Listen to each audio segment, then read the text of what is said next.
the ISM movement, International Solidarity Movement.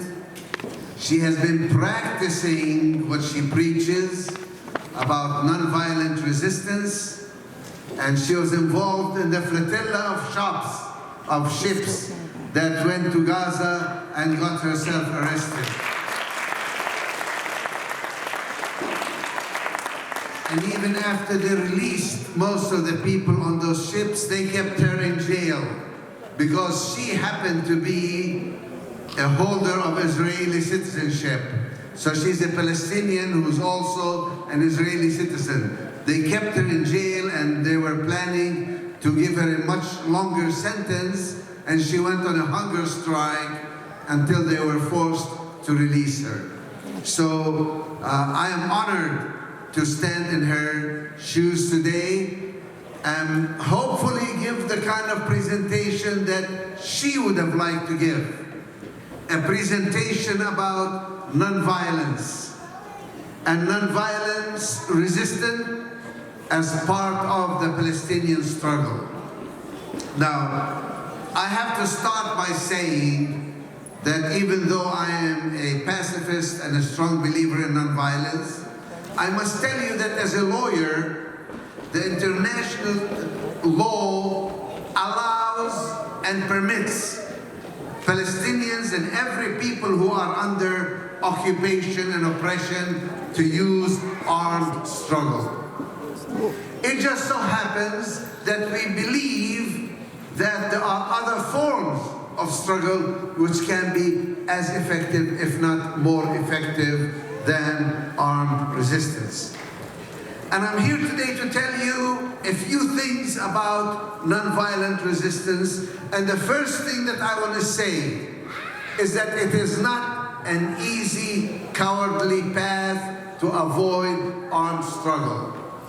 To the contrary, it requires as much, if not more, courage, discipline, training, and yes, resources to engage in non-violent struggle.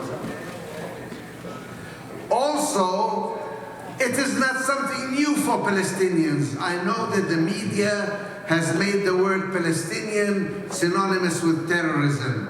Every act of legitimate armed struggle is labeled terrorism. So that's what happens in people's mind. But the Palestinian people have been practicing nonviolence for a long, long time in their history. And I'm glad that that is beginning to become recognized these days.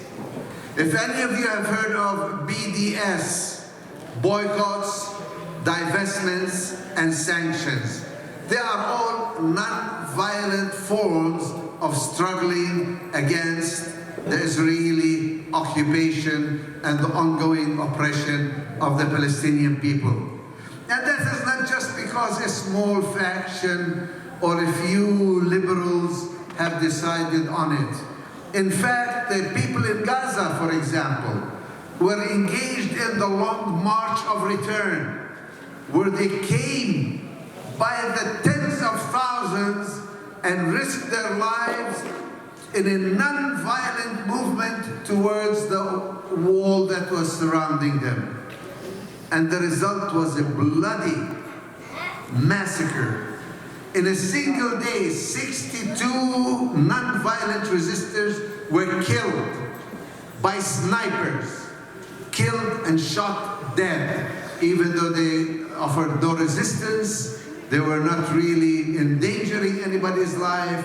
They were not terrorists. They were simply fighting and resisting in a non-violent method.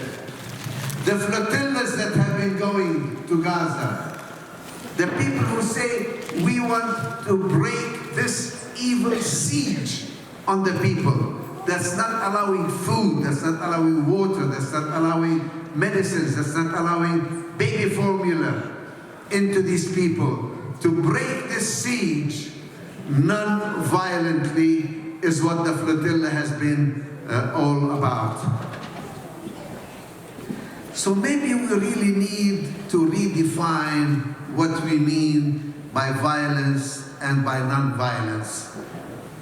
Frankly, for most Palestinians, when they think of violence, they think of a bulldozer that's coming to destroy their homes.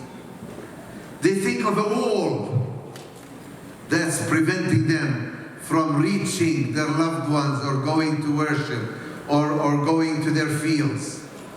They think of the checkpoints and they think of the blockades. And if you know anything about what's happening in the West Bank recently, we have seen a multiplying of roadblocks. They're big metal gates that are on almost every entry to every village and every town and every community that the Israelis close and open at will. That is violence. Not just the guns and the shooting. That is the violence that we see in Israel.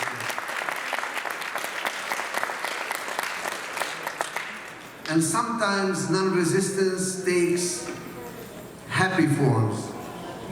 I think every Palestinian dress that we see, as we heard before, the dabke, the food, the songs, the joy, the watermelons, the flags, the singing, the oud, all of these are expressions of non-violent resistance. Even the word Palestine, Palestinian, for a long time was being forbidden. And the fact that the Palestinian people continue to exist means that we continue to resist. Now the other side has been trying to make Palestinian solidarity a criminal thing.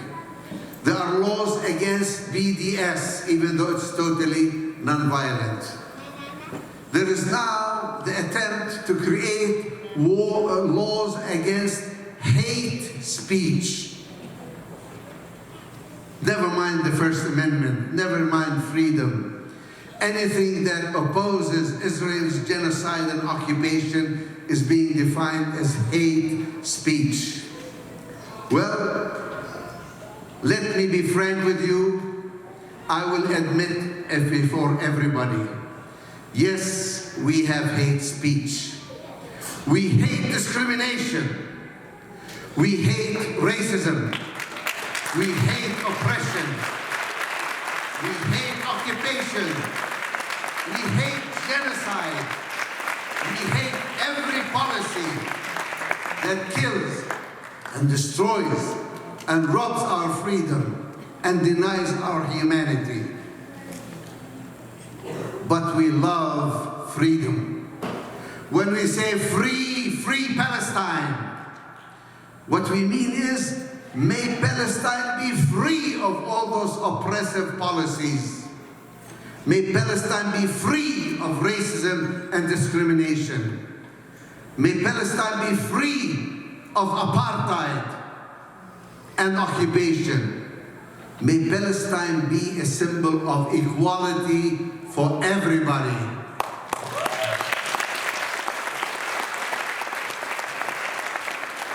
Now, if you believe in Jewish supremacy, that Jews somehow need to be dominant and in control of some place, that is, after all, the definition of what Zionism is. They want a Jewish state, a Jewish place where Jews are dominant and in power and in control. If you believe in that ideology, then anybody who talks about equality is your enemy. Anybody who wants freedom for everybody is a problem for you. I believe that it is possible for Jews and Palestinians, Christians and Muslims, to live together and to be free and to enjoy dignity and equality. I even wrote about this, a little book called Beyond the Two-State Solution, where I tried to give a vision of how Palestine can be. You can download it by way for free from Nonviolence International. I'll have a copy out there if you want to know how you can download it for free in Arabic, Hebrew, or English. We can imagine a better world, better for Jews and for Palestinians, where we can live together in dignity and equality, no matter who's the majority and no matter who's the minority. We can live together. It is a lie that we hate each other and have been hating each other for generations. It's a lie.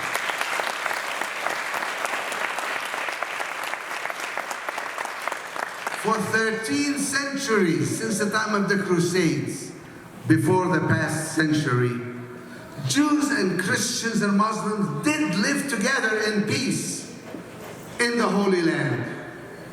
So it's not true that we cannot live together in peace. We can. But the condition has to be equality. The condition has to be mutual respect. The condition has to be a system that allows each community and each individual to live in liberty. That is why when we talk about nonviolence, we're not talking about giving up the fight. We are talking about fighting even better, fighting even more, fighting in a way that doesn't kill and destroy each other, but that builds and creates conditions for all of us to survive and thrive and enjoy life more abundantly in equality and in dignity. This is the goal that we work for, this is what we believe in, and that is something that is worth celebrating as well as engaging in. So I thank all of you who came here, because solidarity with the Palestinian people today means an assertion of our common humanity. We are all equal, and we can all live together in peace and justice. Thank you.